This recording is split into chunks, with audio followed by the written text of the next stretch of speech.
बेटा देखो, इस क्लास में हम रियल गैस इक्वेशन के बारे में स्टडी करेंगे। हमें आइडल गैस इक्वेशन के बारे में तो पता होता है बेटा, पीवी इज इक्वल टू क्या होता है, एनआरटी।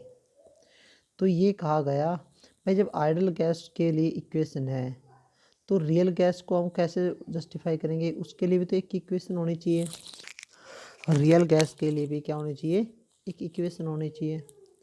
तो रियल गैस के लिए इक्वेशन बनाई हमें, तो आइडल गैस में हमने कुछ करेक्शन कर दिया।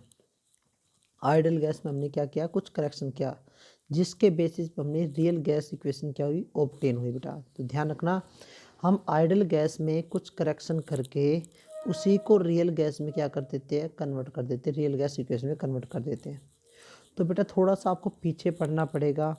तो हम पीछे टॉपिक डिस्कस करते थे, काइनेटिक मॉलिक्यूलर गैसेस थ्योरी।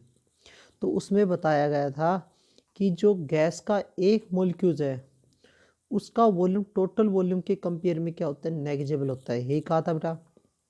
उसमें ये कहा गया था फर्स्ट पॉइंट में कि एक गैस के मॉलिक्यूल का वॉल्यूम टोटल वॉल्यूम के कंपेयर में क्या होता है, नेग्लिजिबल होता है। बट इसने कहा अगर हम प्रेशर बढ़ा देते हैं, तो एक गैस के मॉलिक्यूल का वॉल्यूम टोटल वॉल्यूम के कंपेयर में नेग्लेक्ट नहीं कर सकते। आप खुद सोच के देखो बेटा, ये गैस एक कंटेनर है, उसमें गैस के मॉलिक्यूल है बेटा, उसमें गैस के मॉलिक्यूल। अगर हम इसके ऊपर प्रेशर बढ़ा देते हैं तो ये सारे गैस के मॉलिक्यूल एक दूसरे के क्लोज आ जाते हैं। तो इस कंडीशन में हम एक गैस के मॉलिक्यूल का वॉल्यूम टोटल वॉल्यूम के कंपेयर में नेगलेक्ट नहीं कर सकते। एक तो ये पॉइंट। दूसरा ये कहा था कि जो गैस का मॉलिक्यूल होता है उनमें फोर्स ऑफ अट्रैक्शन और रिपल्सन क्या होता है, नेगेटिव होता है। बट ये कहा गया है जब हम प्रेशर को इंक्रीज कर देते हैं तो उन मॉलिक्यूल्स के बीच में फोर्स ऑफ अट्रैक्शन और रिपल्सन दोनों वर्क करने लग जाते हैं। तो वहाँ पर भी हम फोर्स ऑफ अट्रैक्शन और रिपल्सन को नेगलेक्ट नहीं कर सकते। तो ध्यान रखना बेटा, जब हम प्रेशर को बढ़ा देते हैं तो जो गैस के मॉलिक्यूल्स होते हैं एक दूसरे के क्लोज आ जाते हैं। एक दूसरे के क्लोज आने से उनके बीच में फोर्स ऑफ अट्रैक्शन और रिपल्सन क्या करने लग जाता है, वर्क करने लग जाता है।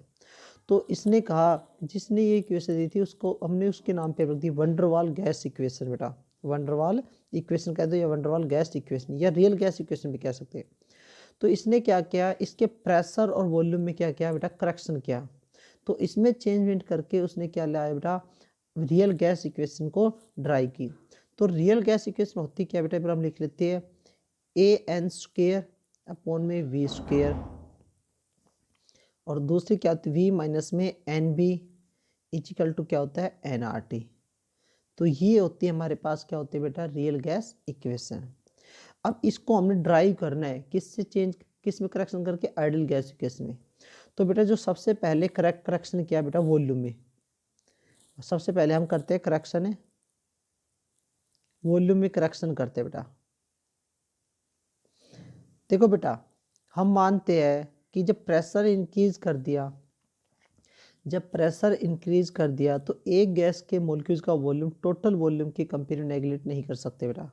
तो हमने उसको मानना पड़ता है। तो हमने मान लेता है जो एक गैस के मॉलिक्यूल्स है, जो एक गैस का मॉलिक्यूल है उसका वॉल्यूम वी है बेटा। जो एक गैस का मॉलिक्यूल्स का वॉल्यूम क्या है, वी है। बट ये अपने वॉल्यूम के 4 टाइम वॉल्यूम में क्या करता है बेटा, मूव करता है, ऑक्यूपाई करता है बेटा। जो एक गैस का मॉलिक्यूल्स है बेटा वो अपने वॉल्यूम के 4 गुना में क्या करता है बेटा, ऑक्यूपाई करता है।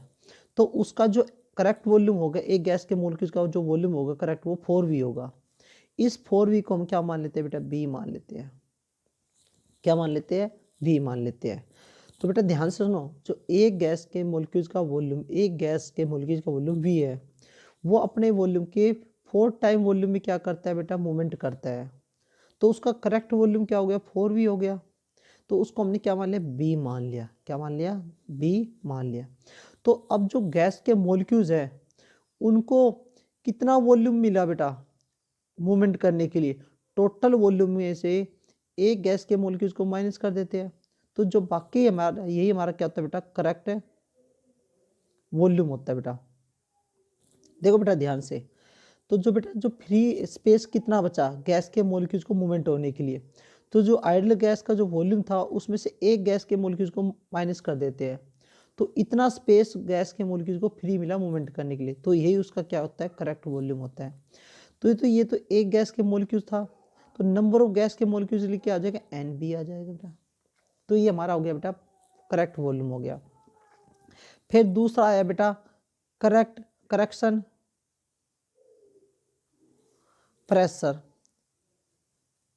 प्रेशर में क्या किया बेटा, करेक्शन किया। इसमें क्या करते हैं कि जो बेटा कंटेनर होते हैं उसमें गैस के मॉलिक्यूल्स प्रेजेंट होते हैं, उसमें क्या होते हैं, गैस के मॉलिक्यूल्स प्रेजेंट होते हैं। हो गया। तो बेटा देखो, जो गैस का मॉलिक्यूल सेंटर बीच में होता है प्रेजेंट, उसका फोर्स इक्वल डायरेक्शन होता है आर डायरेक्शन में, उसका जो प्रेशर होता है हर डायरेक्शन में क्या होता है, इक्वल होता है। तो जो नेट प्रेशर होता है वो क्या हो जाता है, जीरो हो जाता है। बट सोच के देखो, जो गैस का मॉलिक्यूल वॉल की कंटेनर पे प्रेजेंट है, वॉल की जो कंटेनर की वॉल पे प्रेजेंट है, जो गैस का मॉलिक्यूल वॉल की कंटेनर पे प्रेजेंट है, उसका जो प्रेशर हर डायरेक्शन में इक्वल नहीं होता बेटा। तो बेटा इसने कहा कि इसका जो करेक्ट प्रेशर होगा ना बेटा, इसका जो करेक्ट प्रेशर होगा वो टोटल प्रेशर, जो गैस के मॉलिक्यूल का जो टोटल प्रेशर है ना, इनके प्रेशर को भी क्या कर देंगे, ऐड कर देंगे। एक गैस के मॉलिक्यूल का प्रेशर को भी क्या कर देंगे, ऐड कर देंगे, जो वॉल की कंटेनर पे है।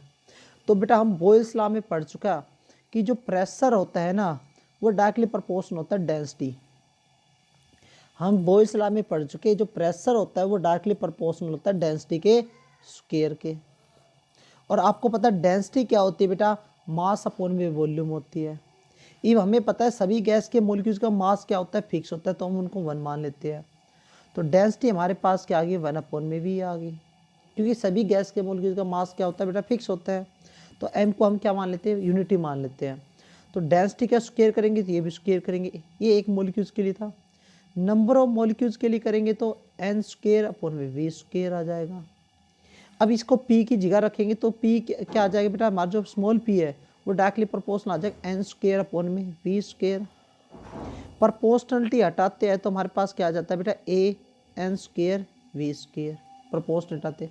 अब इस p की वैल्यू को उसमें रख देते बेटा करेक्ट प्रेशर में, करेक्ट प्रेशर में। तो हमारे पास क्या आता है बेटा, p प्लस में a n square upon v square. अब बेटा ये करेक्ट जो प्रेशर है और वॉल्यूम को आइडियल गैस इक्वेशन में से क्या कर देते हैं, चेंज कर देते हैं। आइडियल गैस इक्वेशन में से क्या कर देते हैं, चेंज कर देते हैं। तो प्रेशर को हम ये वाला रख देते हैं और वॉल्यूम को हम रख देते हैं, तो हमारे पास ये आ जाती है रियल गैस इक्वेशन। तो बेटा ध्यान रखना, जो रियल गैस इक्वेशन है हम उसको ड्राइव करते किससे, आइडियल गैस इक्वेशन में। जो आइडियल गैस का जो प्रेशर है और वॉल्यूम है हम उसमें क्या करते, करेक्शन करते, करेक्शन करके हम क्या ला देते हैं, उसमें रियल गैस इक्वेशन बना देते हैं। तो जो रियल गैस इक्वेशन में ए और बी होते हैं, ये होते हैं वंडरवाल कांस्टेंट बेटा। जो रियल गैस में ए और बी होता है इनको बोलते हैं van der Waals constant, van der Waals gas constant. इनकी यूनिट भी बेटा फिक्स होती है बेटा, यूनिट भी लिखवा देते, कई बार पूछ लेते हैं एग्जाम में यूनिट क्या होती है। तो जो एक की जो यूनिट होगी बेटा वो होगी बेटा एटमॉस्फेरिक प्रेशर के लिए लीटर स्क्वायर और मोल -2। ऐसे बी की जो यूनिट होगी बेटा वो होती है बेटा लीटर मोल इनवर्स बेटा, ये इनकी क्या होती है, यूनिट होती है बेटा।